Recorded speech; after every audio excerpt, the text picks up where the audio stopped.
Good afternoon. Today I'd like to talk about another solution to the technical communication problems created by text messaging. And this solution is PowerPoint. First, let's just recap a little bit. The problem that we were discussing was that texting or text messaging has negative effects on the grammar and writing skills of school-age and college students. So let's go ahead and jump right in and see how PowerPoint can help address those problems. Right here is a PowerPoint that I have created for work called Effective Written Communication. On a side note, you can see what I do for a living. I'm a patrol sergeant for the Hernando County Sheriff's Office, and over the last 14 years I have seen grammar skills, writing skills decline severely in police reports. I have the opportunity to review a lot of them. So in light of that problem, I took the opportunity to create this PowerPoint for one of my work-related classes. Incidentally, the topic of the PowerPoint, effective written communication, is fairly related to what we're talking about today. I personally like PowerPoint, and I think it can be one of the solutions to a problem with text messaging based on its very nature. PowerPoint is easy on the eyes.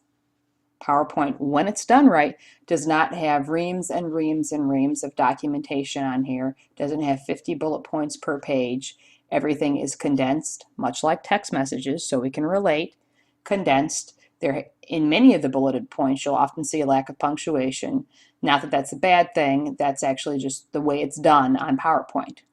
Additionally, I think PowerPoint is one of the solutions to the practical problem we have regarding text messaging and its effects on written communication with students, younger students, and college students, because it incorporates several different types, or can incorporate several types of media, just depending on the creator of the PowerPoint. And that makes things interesting.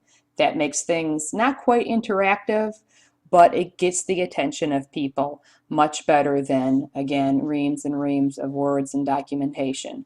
That used to work for us, but in the text messaging age and in the digital age, we want everything quick, we want everything easy to read, broken up for us, half digested for us. That's where PowerPoint comes in. And before we get into this, I just want to go ahead and notate again that this PowerPoint was not created for this class. This PowerPoint was created for a previous class. So let's hit up our first slide. And with PowerPoint, look at that. Now, do we have the use of semiotics here? I think we do. Anybody, well, most anybody in my age group, and I'm in my early 30s, I confess I'm 33, will know who that is. That is Officer, or actually Trooper Farva, from the movie Super Troopers. So with regards to semiotics, and namely signs within semiotics, what we're talking about right here is communication. Probably not the best communication if you've seen the movie. Also, do we have some signs here? So are there some semiotics going on here? Yes, there are. Yet another reason why I really like PowerPoint. Now, as far as signs and the usage of signs within semiotics goes, and the usage of symbolism within semiotics, the sky is the limit in PowerPoint because of the internet. Just type in any keyword you want, any search phrase you want, into any search engine you want nowadays, and add the word pictures or pics after it, and you're going to get pages and pages of different pictures that you can use, or not necessarily just pictures. You might even get movies, you might even get audio files, but you're going to get more documentation, more pictures, more files than you can handle on whatever sign, whatever symbolism that you want to use in your PowerPoint. And as long as it's not too lengthy, as long as you trim it, whether it be audio, whether it be video, or as long as you make it visually friendly enough, it's going to work great in your PowerPoint. One thing to keep in mind with PowerPoint, and again, this is why there's a little correlation with texting, is there's not a whole lot of words here. We're making our points with a little bit of words and some pictures. We like pictures. So let's go ahead and check out a couple more slides in this presentation.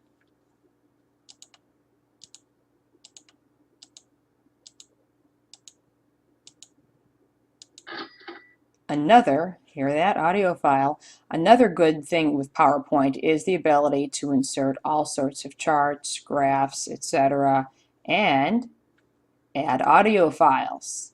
And this one right here discusses what happens with a typical arrest affidavit and where it goes after it leaves your hands after the arrest.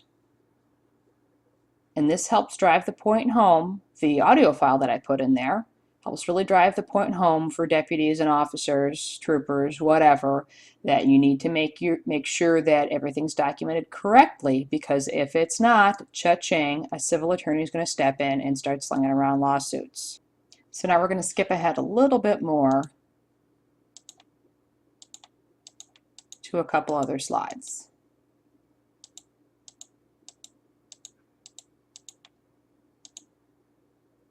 Now look at that. How fun is that? Let's go back a little bit. Does that grab your attention? Yes. The animations and the format here make you really want to read on. It's fun. Next slide. What else are we using in here? We're not so much using animations as we are little arrows. We're highlighting things. We're making it easy to teach our students what we want them to see here in this document. We're pointing out grammar and punctuation issues. Look at all of this. Easy to see when I'm standing up there presenting it. Why? Because I've got highlighting and I've got arrows. It's easy to present, easy for people to learn.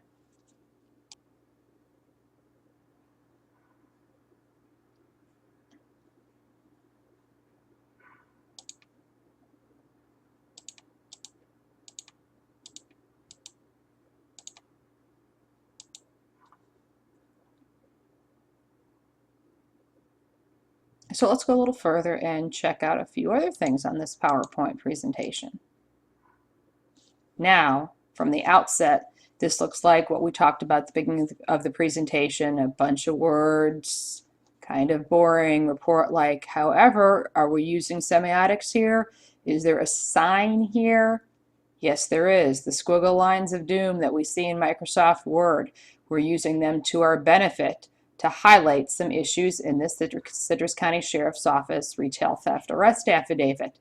This is an actual arrest affidavit that was taken from their website, which is public record, and this was this document took away somebody's freedom.